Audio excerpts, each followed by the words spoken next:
रात के 12:30 बज चुके थे। पहाड़ों पर बसे छोटे से कस्बे देवग्राम में ठंडी हवा के साथ एक अजीब सी शांति फैल गई थी। दूर कहीं कुत्तों के भौंकने की आवाज सुनाई दे रही थी, जो हर कुछ मिनटों में और करीब आती लगती। आरव आज पहली बार उस पुराने बंगले में रात गुजारने वाला था। बंगला जो कभी उसके दादा का था, अब वीरान पड़ा था। गांव वालों का कहना था कि वहां कोई रहता है, इंसान नहीं, लेकिन आरव इन बातों पर विश्वास नहीं करता था। उसे अपने दादा के छोड़े गए कागजात देखने थे, जो उसी घर में किसी पुराने संदूक में रखे थे। दरवाजा खोलते जंग लगे कुंडे ने एक तीखी चिर्र की आवाज की। अंदर घुसते ही उसे धूल की गंध और नमी का एहसास हुआ। दीवारों पर उखड़ी हुई पपड़ी, टूटे फर्नीचर और छत से लटकता बल्ब जो कभी कभी टिमटिमाता था। बस एक रात की बात है, उसने खुद से कहा और टॉर्च जलाकर कमरे में झांकने लगा। कमरे के कोने में एक पुराना संदूक पड़ा था, वही जिसकी तलाश में वो आया था। वो घुटनों के बल बैठा और जोर लगाकर ताला तोड़ा। अंदर कागजात, कुछ पुरानी तस्वीरें और एक लाल कपड़े में लिपटा डायरी थी। उसने उसे उठाया। डायरी के पहले पन्ने पर लिखा था, अगर ये पढ़ रहे हो तो बहुत देर हो चुकी है। आरव हंस पड़ा। दादा भी क्या क्या लिखते थे। लेकिन जैसे ही उसने दूसरा पन्ना पलटा, एक ठंडी हवा का झोंका कमरे में आया। बल्ब झपका और बुझ गया। उसने जल्दी से मोबाइल की फ्लैशलाइट ऑन की। डायरी के पन्नों पर एक जैसी बात लिखी थी, वो हर रात दीवार से निकलती है, पहले सरगोशियां करती है, फिर नजरें दिखाती है। आरव के चेहरे पर हल्की मुस्कान थी, पर दिल की धड़कन तेज होने लगी थी। अचानक उसे लगा कि जैसे कोई उसके पीछे खड़ा है। उसने पलट कर देखा, वहां कुछ नहीं था।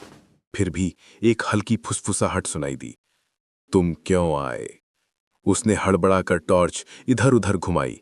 आवाज फिर आई, दीवार के अंदर से। उसने टॉर्च की रोशनी उस पुरानी दीवार पर डाली।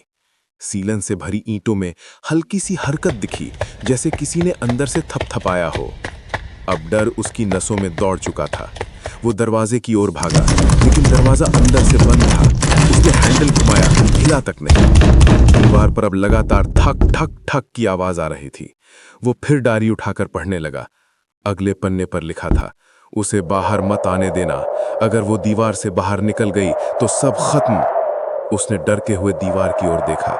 अब वहां सीलन की जगह एक काली परछाई उभर रही थी। धीरे धीरे वो आकार लेने लगी, किसी औरत का चेहरा, लेकिन आंखें नहीं थी, बस दो गहरी काली जगहें। आरव की सांस रुक गई। उसने पीछे हटना चाहा, पर पैर जड़ हो गए। वो परछाई अब दीवार से निकलकर फर्श पर उतर आई, जैसे धुएं का साया हो। तुम दादा के जैसे क्यों दिखते हो? उसने फुसफुसाया। आरव कांप गया। वो अब उसकी तरफ बढ़ रही थी। हवा में गंध फैल गई, सड़ी हुई मिट्टी और खून जैसी। आरव ने कांपते हाथों से अपनी जेब से माचिस निकाली और पुराने अखबारों को जलाने लगा। कमरा रोशनी से चमका और वो परछाई पीछे हट गई। डायरी जमीन पर गिर गई और अपने आप खुली। आखिरी पन्ने पर लिखा था, अगर ये पढ़ने वाला मेरा खून है तो उसे मेरा वादा याद रखना, इस घर की आत्मा को मुक्त करना। आरव समझ नहीं पाया कि इसका मतलब क्या है, लेकिन अब वो औरत फर्श पर रेंगती हुई उसकी तरफ बढ़ रही थी। उसकी उंगलियां लंबी और काली थीं, जैसे राख से बनी हो। उसने आरव के पैर को छुआ और एक झटका उसके शरीर में दौड़ गया। मोबाइल हाथ से छूटकर गिर पड़ा। रोशनी बुझ गई। चारों तरफ अंधेरा था। अब बस वो सरगोशियां थीं। कई आवाजें एक साथ बोल रही थीं, हम सब यहां हैं, हमारे वादे अधूरे हैं। आरव ने अपनी पूरी ताकत लगाई और दरवाजा तोड़कर बाहर भागा। बाहर निकलते ही उसने देखा, पूरा आसमान बादलों से घिरा था।